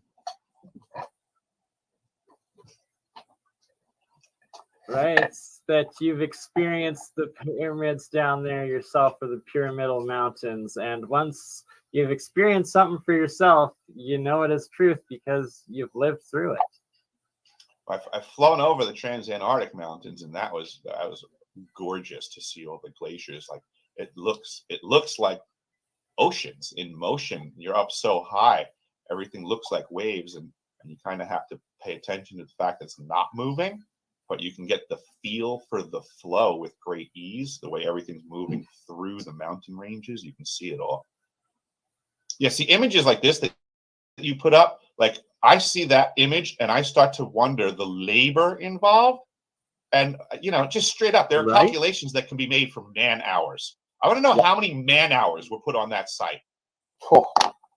Millions. How many calculation? Right? How would you guys calculate it? I'm no expert on ancient construction, but how many men are needed for how many hours a day to do this from start to finish? What was there before this was there, before they moved all of this earth and structure? This is absurd. Right? Like the level of terraforming is insane because each one of these canals is literally a wall story down or up from each other, and that they've built these in perfect symmetry and level to be able to flow like that, keep the waters like that, and these massive walls up and up and up like that. It's insane to have to level it all, and that each one of these angles are at least 1, 2, maybe even up to like 3 or 4 stories of pure wall elevation between each level of these moats and their walls and what they're building, and that they have to have this inner same battery geometry, the battery unit that they've bastardized with the bastion fort that we find everywhere as the base of it. And then a lot of the time, the more advanced, then you're going to have an outer shell of with the water in between it, insulating, and then between that, then these additional radial pieces. And it's like these don't make sense for battle sake. Like, what the heck is this little square here, this little square, this little, like, from people attacking? Like, no, that's not logical in any sense. Like, and that with horse and cart and shovel, and how the heck would they even level it or get this above perspective to be able to understand this perspective of above, and then what they're going to have to level on the ground, and then actually start doing it all with animal and manual labor? Like, are you freaking kidding me? This is next to impossible. And no instantaneous communication either. So, I mean, you're trying to get it down to a point on either side. I mean, just think about it, guys. This is the man hours. You're right. It'd be like 20 trillion man hours. And how many bulldozers nowadays do you think it would take? I mean, geez, this is insane. Horse and buggy. And then I also think too about like practical reality on a job site, right? How do the folks back then convey the information from the architect's head to the tradesman's hands? We have blueprints and stuff nowadays in conversations, right? How did they practically do this back then? Did they have blueprints for all these facilities that we don't have? Like, what was the medium of communication? Since you're right, they don't have, a way to do it across the site, but let alone how do they even convey the idea? This is what we're going to build. Yeah, like it would take a day's journey just for one person to take one of the prints to the worker on the other side of the city, because they'd have to like walk it or hike it or take a freaking horse. Like it's so impractical. Well, that star fort that you showed out in the Florida Keys earlier, how many bricks were built? Like, what? How many boats worth of bricks did they send out there? Are you kidding me? Was it 16 million? I think. Yeah. How do you get truckloads of bricks on and off a wooden? Yeah, and they at the height of the Civil War. Where do you get the manpower at the height of the Civil War to do that? How many meetings would it take literally to build just one section of wall? Coordinating that star fort being built over there. Impossible. We've got a hidden history. I mean, it's pretty obvious there's a hidden history. I'd say the one place where we don't have any clue on it is where there probably would be down in Antarctica, where it's just 10,000 feet of ice, and anything down below is going to be scraped away anyway, so we wouldn't have evidence there, and it would be so old anyways that you wouldn't know. Like, it's I can tell you this much: when they were drilling being a relative term, using hot water to remove the ice to get down to do stuff for the ice cube neutrino detector installation, they were hitting trees and palm trees and stuff like that. Wow. Yeah, I've heard of that too. There was stuff in the ice for sure. It was tropical, subtropical plant and animal like matter and fossilization they'd find underneath the ice and in the sludge. They found all kinds of weird. They found a crate of old hot dogs from some old expedition, and they ate them and got sick. Finding palm trees, though, that's huge. I mean, apparently it's the exact in Alaska too. About the woolly mammoths that were frozen, I don't know where that was, but there were those flash frozen over by Fairbanks. Is that what it was up north? So yeah, over by Fairbanks, the guy had 5-acre property. He's got over 10,000 woolly mammoths on it. Wow. Yep. The boneyard there, right? Yep. Like, correct. Yep. And that a lot of what they're finding is that the plants are like tropical-ish or like just subtropical. Definitely a lot, not just northern, but actually tropical and what's in between it? So I don't know. Sorry. People don't realize right now the southern part of Alaska right now is a rainforest. Yeah. Oh, that's on the coast. Right. Well, how far north is Alaska, right? Because you're in Alaska. Freakishly north. Alaska's just massive. But the state of Alaska is 1/3 the size of the lower 48. To where you were in, like, with what you experienced in the South Pole in a year at the South compared to where you are in Alaska in a year in the North. I've been to the South Pole Station, which is 90 degrees south, but I've also been to places as far north in Alaska. I think I was up near like 72 degrees up in Barrow, Alaska, Ukqiavik, which is the furthest northern point in Alaska. I did some work up there, so they do get 24 hours of darkness in the wintertime for a bit. I guess they get 24 hours of sun for a little while too in the summertime. I don't think I spent as much time up there in the summer though, but it gets cold in Barrow, but nowhere near like South Pole. I think the coldest that I saw in Barrow was maybe like -20 or -30 or something like that Fahrenheit. Okay, so like pretty much the same temperature as I'm experiencing in southern Alberta, Calgary. Probably. I would be surprised if it gets colder than -40 Fahrenheit in Barrow, which is the same as -40 Celsius. So you'd be familiar with that. Yeah. Oh yeah. And then how warm does it get in the winter too when it's like pitch black there? Like I remember a couple, like last year, 2 years ago, it was like right around Christmas and super dark, and you were like in above freezing temperatures for a week or two or something, wasn't it? Oh yeah, we get weird warm spells every now and then for sure. You talking about up here in Alaska? Yeah, yes, sir. I mean, yes, sir. Yeah, it gets cold in the wintertime, but it's not brutal up here actually, and it could warm up freakishly at any point in time. Like today we were supposed to be in the 40s, but it's going to wind up not happening. And we got snow everywhere right now. Right. So, Dutch, I'm bringing this up in regards to a little bit we've talked off air about the weather and the weather patterns and how what we're being told of what it is might not necessarily be exactly that.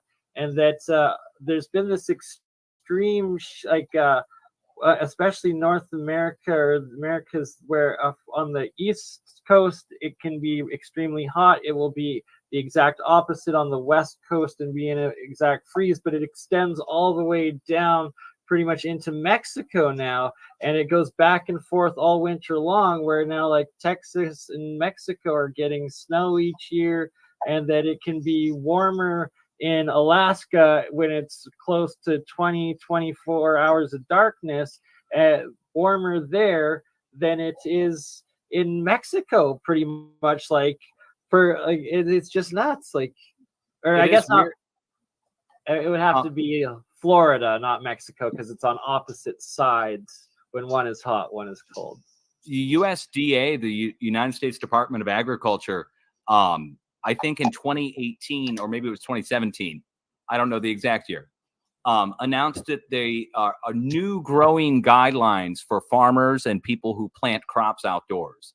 And they had it organized by like a 1, 2, 3, and 4 category going up north. And they shifted every area north by one full number north, whereas stuff that would normally be planted down in Arkansas and North Texas can now be planted up in Missouri. And they shifted the whole thing to the north, all the way to the North Pole, by changing the numbers and saying that's due to climate change, whatever you want to call that, and that the warmer latitudes are shifting northwards the same year. Actually, this was 2012. So it wasn't 2017. It was 2012. And the way I know it was 2012, they same year, a bunch of airports across the country shifted their there's like a magnetic declination for pilots that's set into a magnet at the airport, basically along the runway, so you could find your way in the darkness or anything else.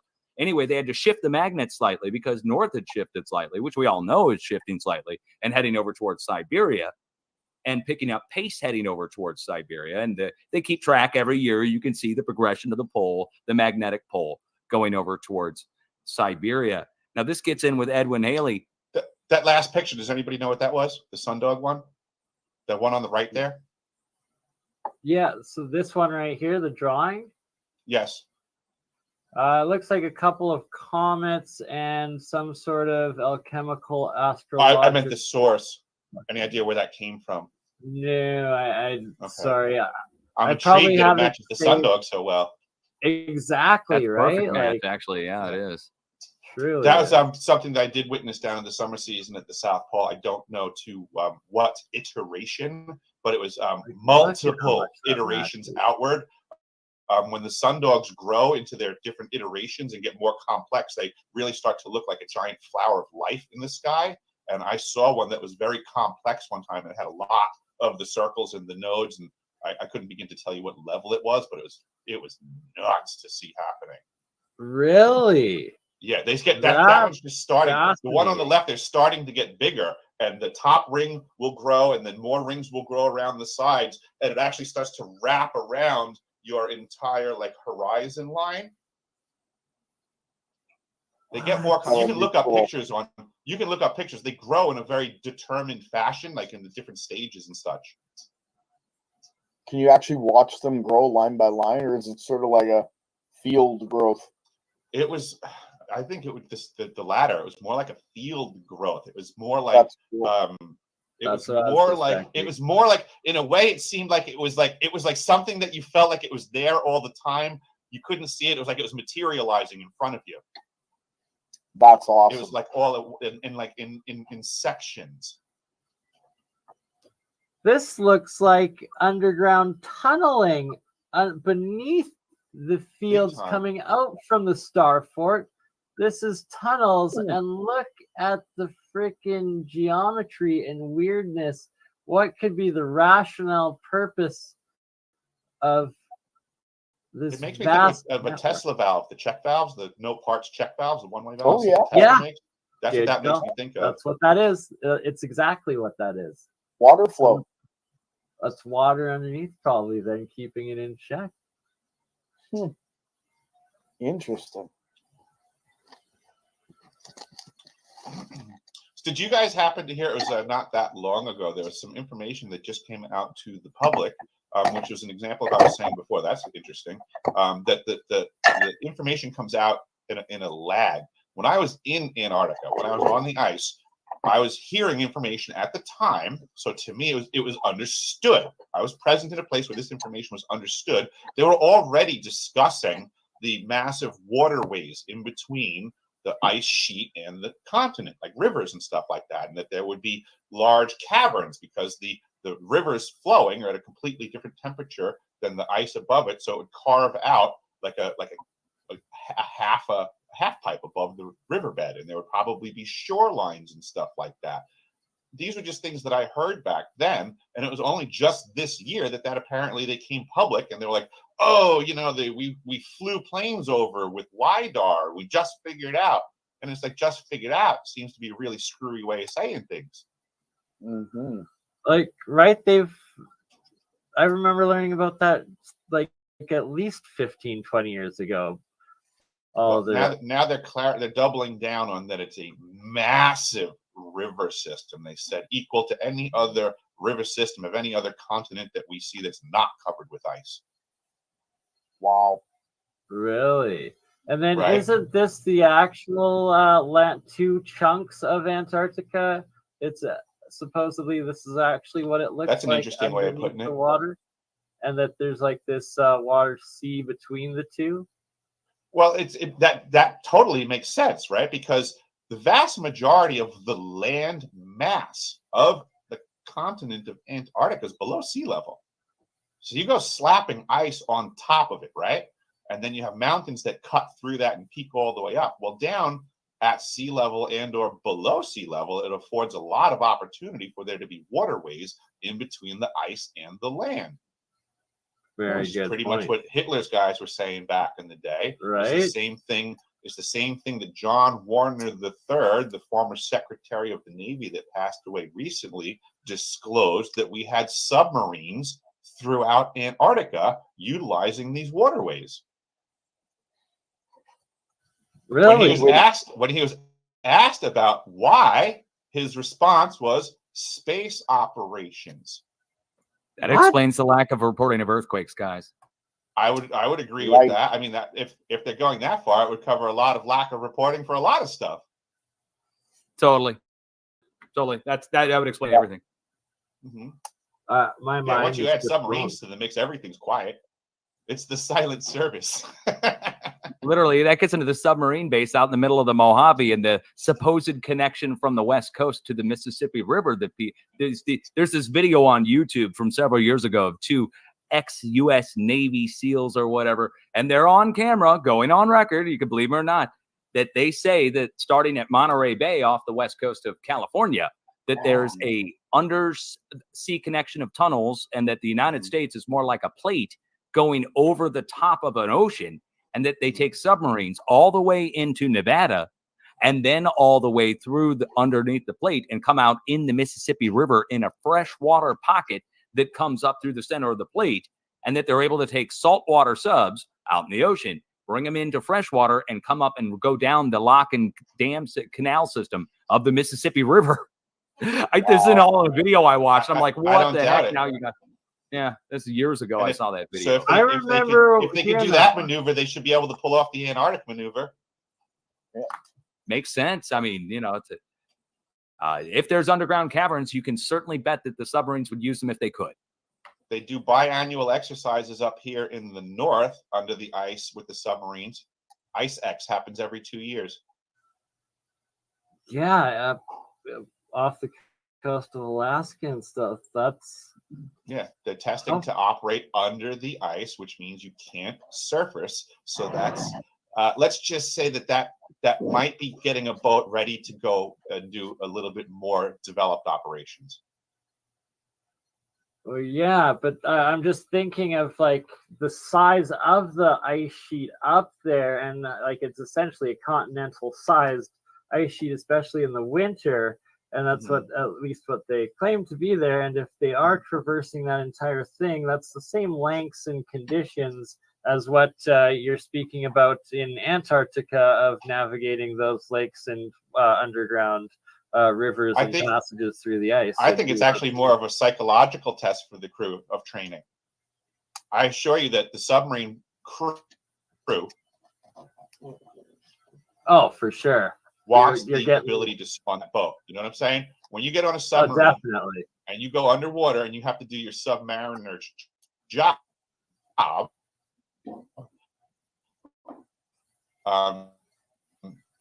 no rescue if something goes wrong. Surface, right?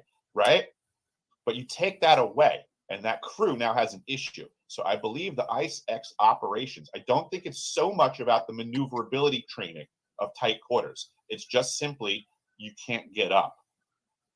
You still have you have a ceiling now, but you still have your left and right movement. You still have depth that you can go to. You just can't surface willy-nilly anymore. There, you might be able to find a thin spot. Certainly they do training to puncture through the ice. They do that every training with Ice X. But I think it's more of a psychological training for the crew to get acclimated to not being able to surface. Before I change the subject here and what's up this star for it, you can see the water of how they have the canals running through. It's like probably 15 different, 10 connections to the outer one going in, and then 3 inner circles. And that this is what, Milano, the city of Milano.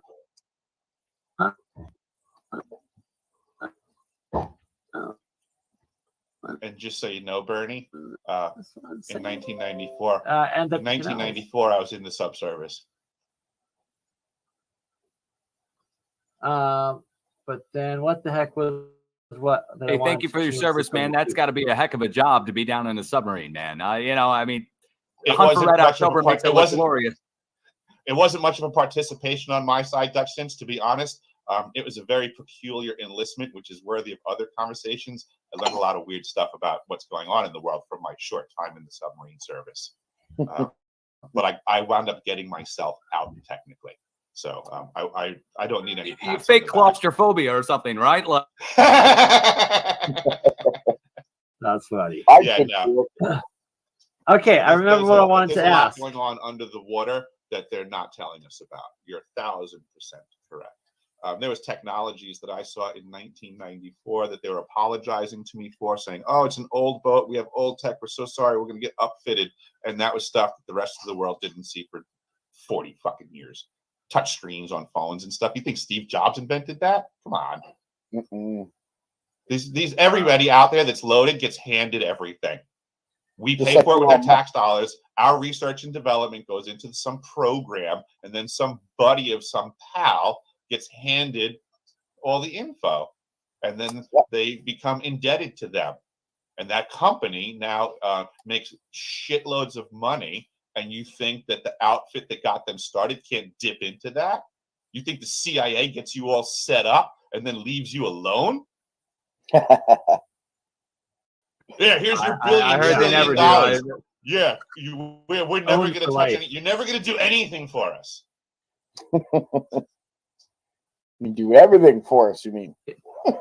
So,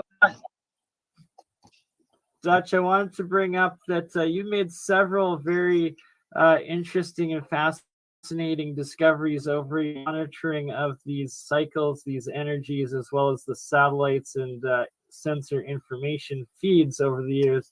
One being the radar, sorry, forgive me, I'm a little tired. Which type of radar was it that causes the tornadoes and the toroidal spinning, as well as all these energy laser beam blasts as well? Oh, Michael, there you go.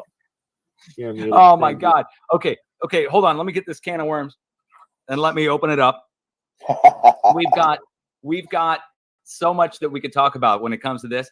I could go on for 3 hours. This is where I got into all the trouble. This is where I got my channels shut down. This is where this was the forbidden topic, which is directed energy weapons. It was said to not exist. It was said to be a conspiracy. It was said it couldn't happen. It said it couldn't be done. And I understand. Wait, pause for 1 sec. Pause for 1 sec. So, because this could get us shut down, and since Zertis isn't here and Campbell left, I'm going to shut down on both of his channels, and we will just be live on my 2 remaining channels. So I will post the links on that and fully continue aspect of it. The forbidden word, man. The forbidden word. The H word. Yeah. Do not say it. It's like Baltimore, but HARP. So now I'm not blaming HARP. HARP is just the go-to word that everybody talks about. Again, HARP is the High Frequency Active Aurora Research Program up in Alaska, does ionospheric research, and it can heat little pockets in the atmosphere and ionosphere up above HARP. It's not controlling your mind in Australia, and it's not fracturing the earth in Turkey. Okay, we can rule those things out for HARP, I think, personally. But what I found, this goes back to 2011, and I noticed this quite by accident. This actually started on New Year's Eve of 2010 going into 2011. On New Year's Eve, thousands of animals fell out of the sky.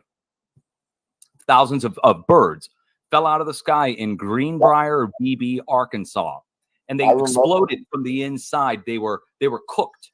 They tried to blame it on fireworks at first, but it turns out there was no fireworks done in the area for New Year's. And this was in a rural area in Greenbrier, BB, where they're doing a lot of oil and gas drilling.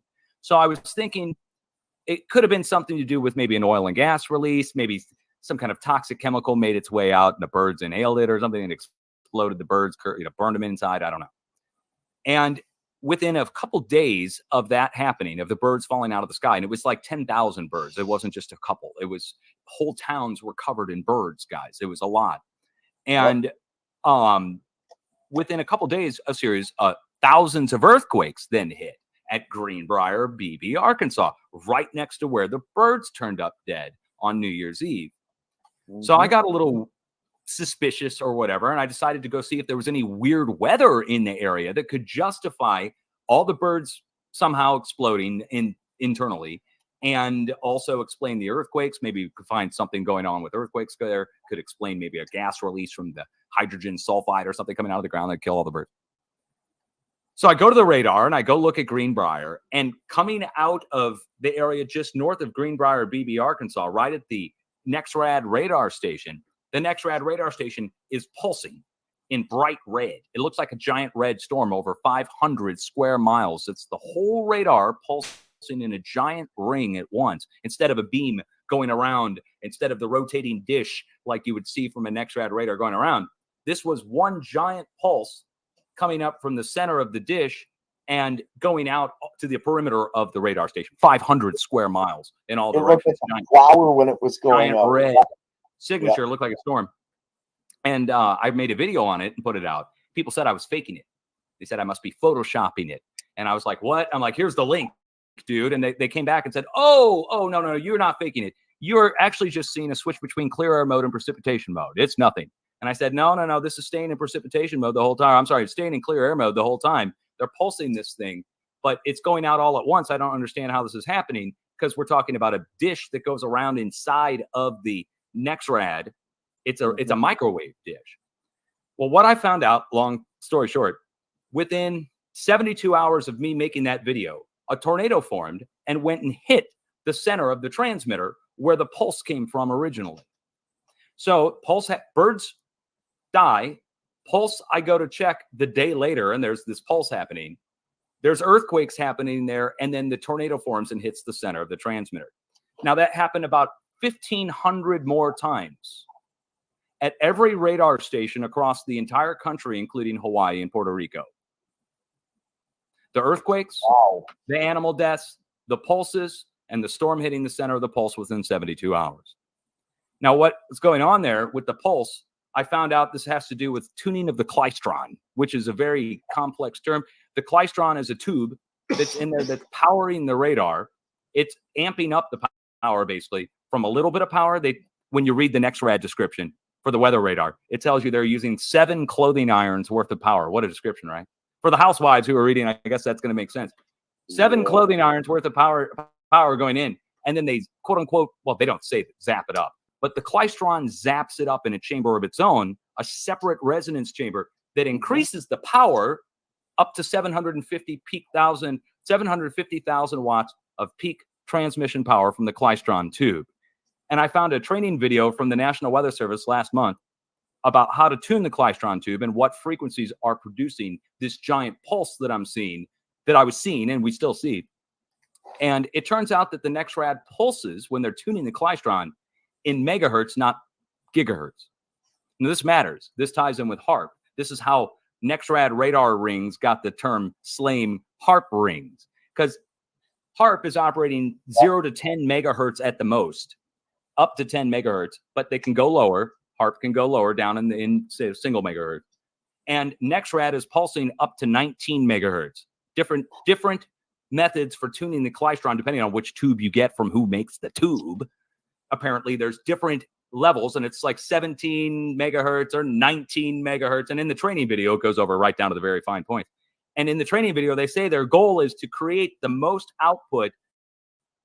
The guy starts out in the National Weather Service training video. The goal is to achieve the peak power output of 750,000 watts.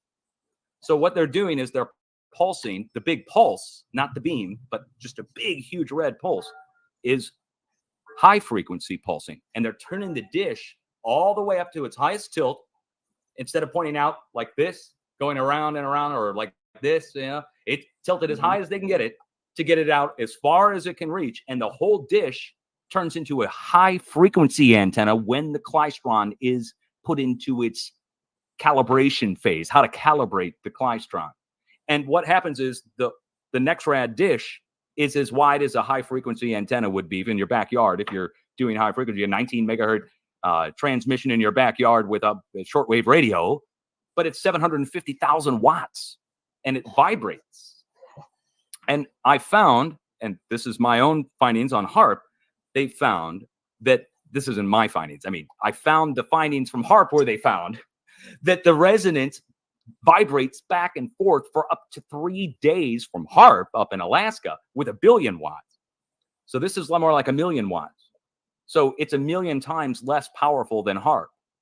But the NexRad radar only has to cover a few hundred square miles around the transmitter where the next one picks up.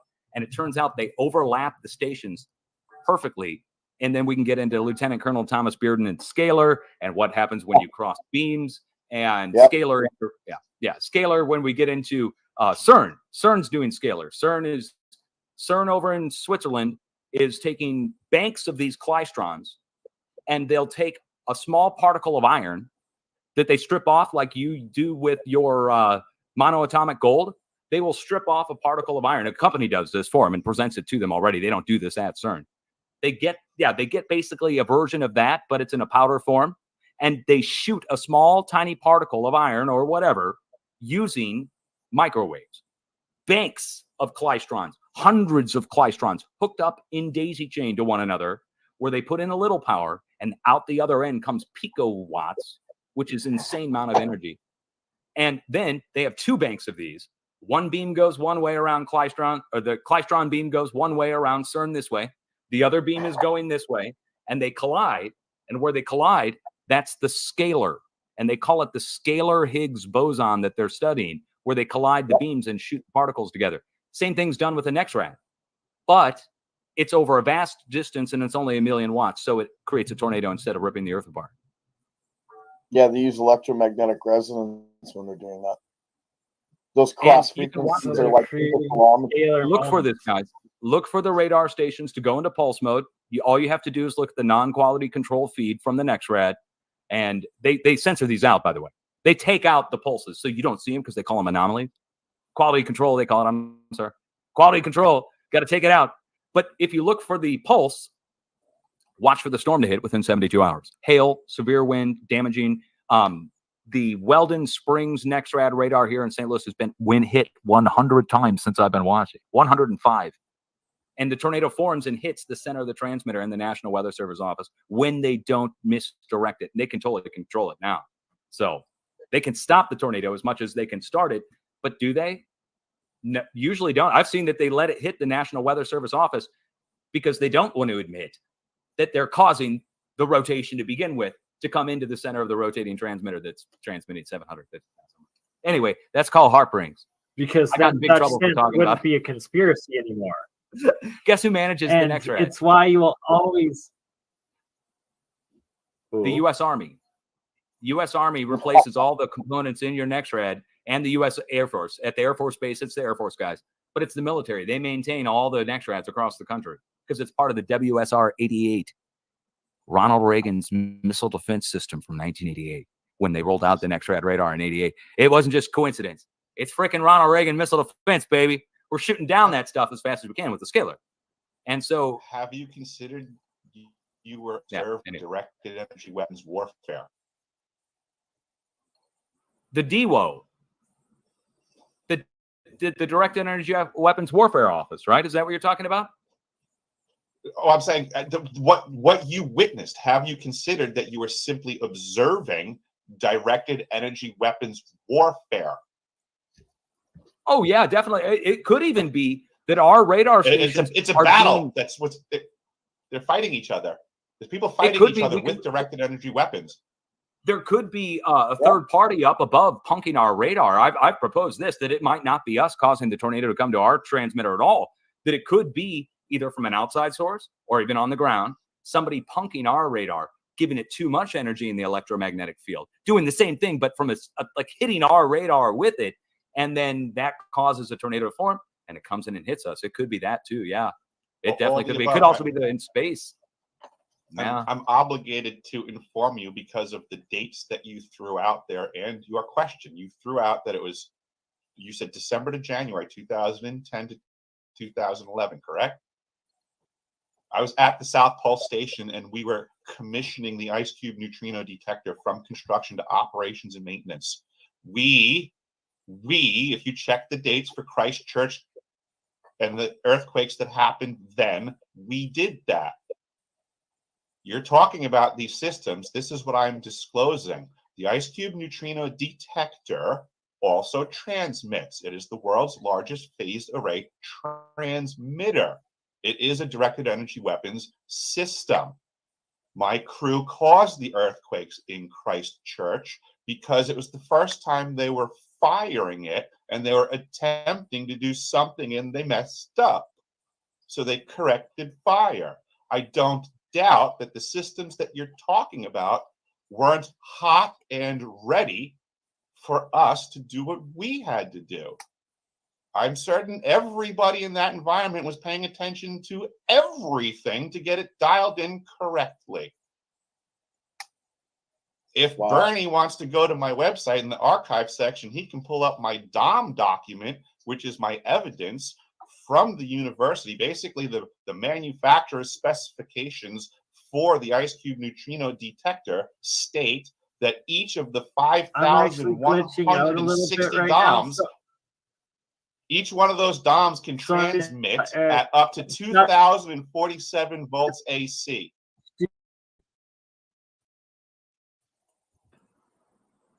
I'm sitting here, I'm breaking out in slight sweat. Hold on. I'm trying to find people that understand what I'm saying, but most people I talk to about this, I know. This man right here totally understands what you're saying. Wow. So, Eric, you're if you talking want to get a master private chat to your website, I'll I'm get full that screen pull somehow. this up. Did I click a button? I must have clicked a button. I think I'm full screen. No, I did. I highlighted you. Oh, okay. I'm like having a mind-blowing moment here. Like he's telling me, I'm like amazing. Wow. So what you're saying is that's mass scale interferometry directed. I imagine I'm not as technical, but I gather I can extrapolate what you're getting at. Yes, they can basically take a signal and like move it around, increase it, do it direction. Yeah. But regardless, just like we know from Tesla and scalar waves, I mean, once you turn this thing on, it impacts the entire planet instantly. If they want to do that. I mean, that's the other thing about directed energy weapons is that we have to really rearrange how our minds work. We can temporarily, we think about a weapon like a gun with a bullet in it and a particular caliber. And we're like, oh, it's a gun. What bullet does it shoot? Well, directed energy weapons aren't limited to a bullet. They can do all kinds of things. Yep. They can change your... Guys, we have to have a whole show just on this. I think we should do a whole show just on this topic at some point very soon here. Sure. I mean, like, because with Jeremiah and Jeremy Reese, the alien scientist. This is exactly the technical group of, we will have the uber nerd out of nerdouts that connects all these great minds that understand these things and that have been working on it and experiencing it, documenting it all, and bringing it together. For the last maybe 10 minutes here, Dutch, will end it exactly at 5 hours. But for all of those joining in that aren't aware of Dutch's epic, pretty much 2 decades, at least a decade and a half now, of daily monitoring the system of seismic energies and activities, and his beyond epic record of forecasting earthquakes and his weekly updates of them. Just give us a little rundown and this week's forecast, if you don't mind, good sir. He has the system of all systems. He's got it figured out, that's for sure.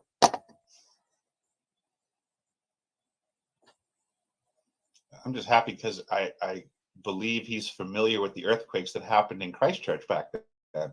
Oh, yeah. You know, you mentioned the Christchurch earthquakes. That is very, very interesting because FEMA was down in Christchurch in the hours leading up to the Christchurch, and then they took off an hour before. Back then? Yeah. FEMA was down there just by chance, they said. Just by chance. By the way, by North Island. Yeah. By chance when we turn on the ice cube detector. Yeah. I'm starting to get, we're going to have to, you and I have to talk. This is so intriguing to me about the neutrinos and everything. This is projecting and transmitting a phased array down in the ground. Man, we got to talk about it. I mean, the ELF is on as well. I confirmed that myself. There's an ELF system there that they state is off. But I went right to the breaker panel that supplies it. It's on. That is. I mean, my God, I got to get down to Antarctica. You ready to go? Let's go. We're gonna get a cruise ship. I'm gonna get a cruise ship. We're gonna all go. They'll sink it, of course. Let's Don't worry. contact Mr. Beast for round 2 for him. He can pay for it. YouTube can pay. Exactly. I would love to go down at some point, but I don't think they'll let me come back. Now, just real quick on the seismic. For instance, New Zealand. We had warned New Zealand, the North Island, for up to a 5.5, and warned the central part of the island of what we call the catcher's mitt position, which looks like a catcher's mitt here. And it just got hit within the past couple hours at 2 hours ago. A 5.3 to 5.5 just hit our warned area in New Zealand. You can check it off the list. That was one of the spots that we had issued the warning. But the way it goes is the earthquakes start down below the plates with the deep quakes, and then they spread out and away and spread across the planet. I've got a whole video on this. I don't want to bore everybody here on your stream with my kind of update, but I'll tell you, we are watching on the antipode to the opposite side of the planet for new 7.0 level activity that we were watching for last week. I haven't issued the forecast on this yet. This is going to be in my new forecast in the next few days. Probably today or tomorrow, I'll be issuing the forecast. And we're going to issue a new warning for a 7 to strike in Greece over here on the west side, far over from Turkey. And it's the antipode of the 7 down here. And this gets to the whole opposite sides of Earth thing again. This gets into what happens when it goes through the planet and comes out the opposite side. But we're already moving down here. New Zealand already got hit. New Zealand's North Island's been hit. And it's going to go through the planet, and we're going to see new activity on the opposite side again, back and forth like a tennis match. But it really, I think, this gets into the neutrino detector and what's down in the plates. This gets into very low frequency and transmitting through the ground, piezoelectric energy going through the crust. And that's just, my God, we could go on and on. But the forecast is going to call for that. My current forecast also calls for Northern California to be on watch for a new 5. That's not a big deal. We got 5s already coming in and 4s off the coast. That's not that big of a deal for California. The one where everybody, Alaska. Well, actually, it should strike east of you in Yukon, where the 2 rings are overlapping over here in Canada. So just east of Alaska, we should see a new 5.5 in the next 4 days, 4 to 5 days. Break off right here where the 2 rings overlap. That I think that's Yukon. If not, that's right at the Alaska border. Right, Alaska technically comes down all the way down into here, but and then over to the west, the Aleutians, or out back in the Aleutians. But right now, I think let's look at the smaller earthquakes. This is a real-time forecast, guys. So for my guy up here in Alaska, we have a line of earthquakes coming off. It looks like a ramp jumping up into Mount McKinley of just hundreds and hundreds in the last 2 days. This is a big increase in the number of earthquakes up in Alaska. We call that a frequency increase. So like we're kind of, if we were beating a drum, right? If we were beating a drum, we've now rolled into a snare drum roll. And there's so many, but this is next to a volcano right at the ocean. And I think that's Mount Sitka. Mount Sitka, I believe is the name. I'm going on memory. We may see a new volcanic blast in the next week out here at Mount Veniaminoff. I don't normally forecast eruptions, but with all the seismic going on here, I'm thinking new blast out at Veniaminoff. Then after Veniaminoff, that's right out here where my mouse is, a new 5, which shouldn't be that big of a deal either. It'll be out in the ocean next to a volcano that just erupted. But the middle of the whole mess is where I'm going to look. And that's how we do forecasting. We look like it's like a wave in a wave tank. And we look to the middle of the wave tank where all the waves are interfering. And that's the spot where the next spot to break takes place. I don't know. I could go on for hours trying to explain it. Simply put, we're going to see a new quake up here in the 5.0 range. And my skeptics would always say, who cares? Right? They don't care on small earthquakes. We only care on big earthquakes.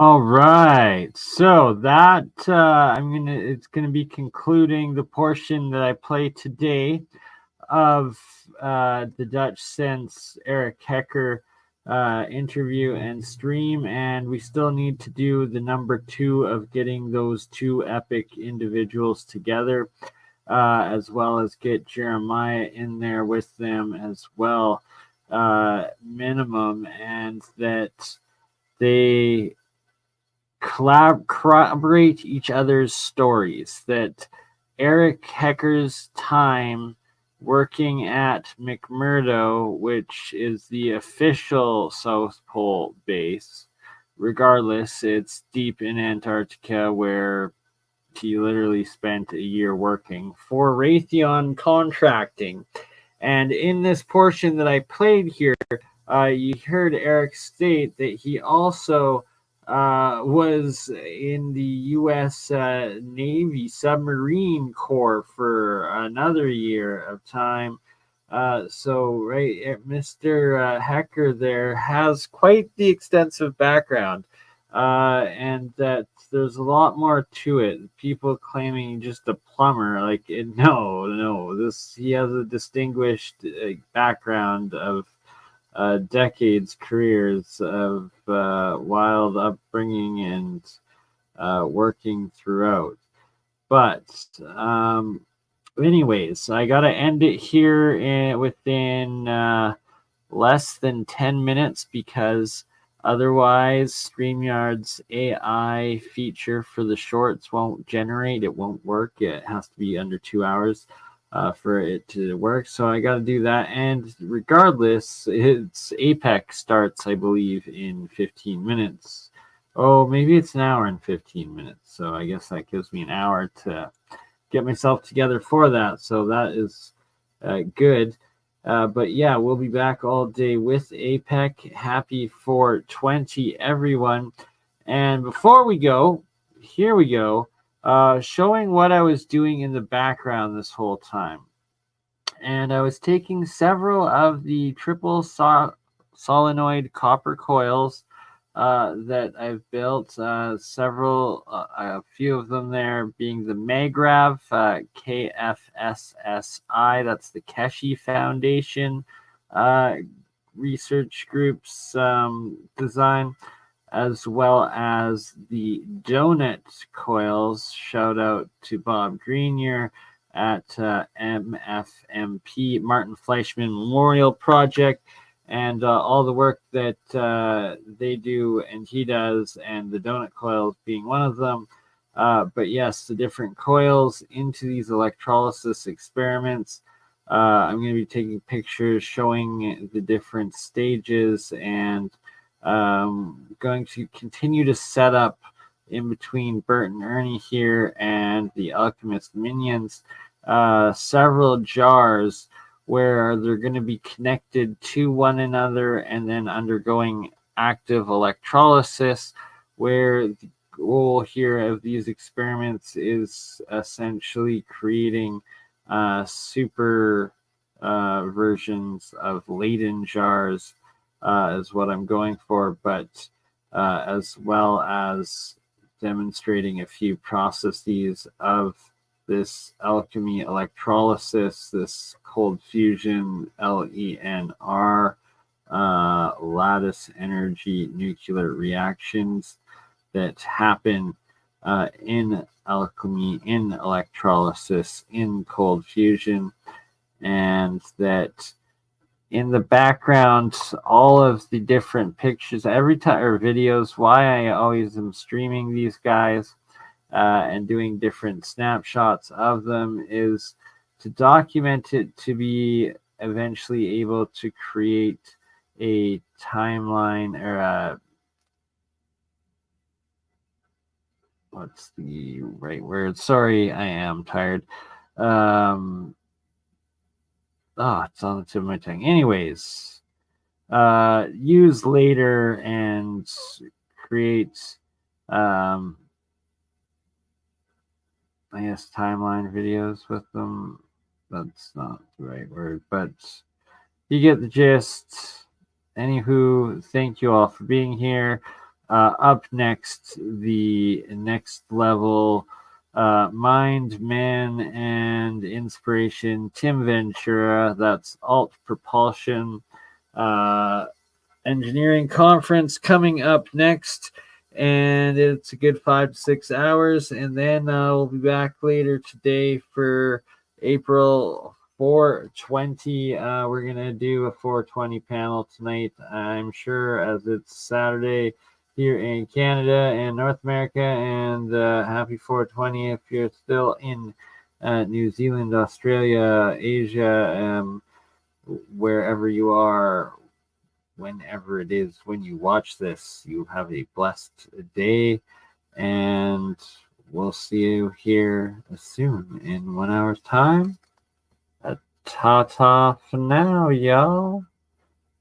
Bye-bye. You crazy mother. Yeah. It's just Bernie. Bernie just like last week, huh?